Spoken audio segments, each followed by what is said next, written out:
Halo semua, di sini saya Dendi Agus Wijayanto akan menjelaskan bagaimana cara memilih dan menentukan bibit yang berkualitas dalam menanam buah di dalam pot. Yang pertama, bibit harus memiliki kesehatan yang baik. Sebelum mulai menanam, pastikan bahwa bibit yang kita tanam dalam keadaan sehat. Dalam artian bibit tidak sedang dihinggapi oleh hama tanaman. Dan untuk memastikannya, tentu kita harus melakukan pencangkokan atau okulasi dari tanaman induk yang memang dalam keadaan sehat dan tidak ditumbuhi hama.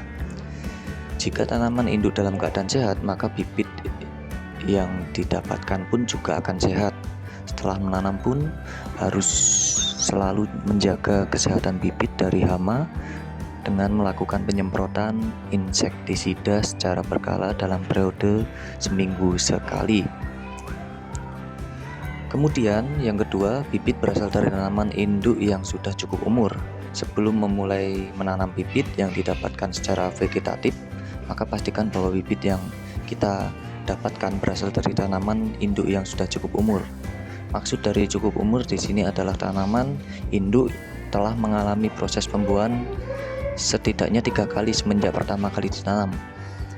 Karena ketika tanaman induk sudah mengalami pembuahan 3 kali, kita dapat mengukur apakah tanaman induk tersebut memiliki sifat superior atau tidak. Akan sangat baik jika bibit didapatkan dari tanaman induk yang memiliki sifat cepat berbuah.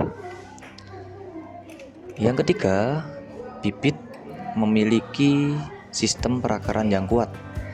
Bibit yang akan kita tanam dalam pot hendaknya memiliki sistem perakaran yang kuat. Biasanya memang bibit didapatkan secara vegetatif memiliki perakaran yang tidak sekokoh bibit yang didapatkan secara generatif. Bahkan perakaran pada bibit vegetatif akan cenderung dangkal sehingga rentan tumbang ketika terkena angin yang kencang. Oleh karena itu perlu dipastikan bahwa kita dapat mendapatkan bibit dari tanaman induk yang akarnya sudah terbukti kuat. Namun perakaran pada bibit vegetatif yang cenderung dangkal dan tidak sekokoh bibit generatif ini sebenarnya sangat bermanfaat untuk dibudidayakan secara tambulan pot. Hal tersebut karena dengan tambulan pot kita harus melakukan pergantian pot atau repotting untuk memperbaharui media tanam setiap 1 atau 2 tahun sekali. Nah, jika perakaran terlalu kokoh, tentu proses repotting akan menjadi sulit untuk dilakukan. Nah, itu tadi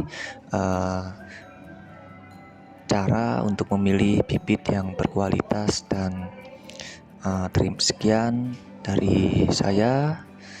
Terima kasih.